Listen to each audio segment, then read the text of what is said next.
हा पराठा एकदम पौष्टिक आहे फ्रेंड. मुलं अशी चपाती खात नाही, नको नकोशी करतात. असं बनवून दिलं तर बरोबर खातात. त्याच्यासाठी म्हटलं बनवून बघावं. तर मी बनवलेला होता. मी एक अंडं उकडायला घेतलं फ्रेंड. ते किसून घेतलं बारीक.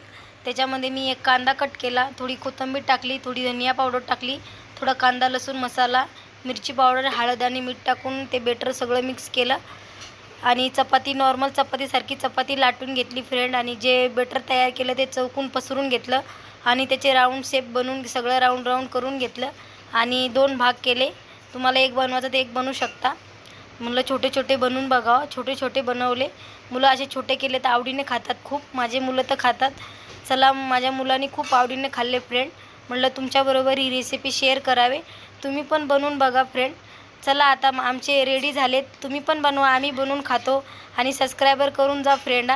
Bye bye.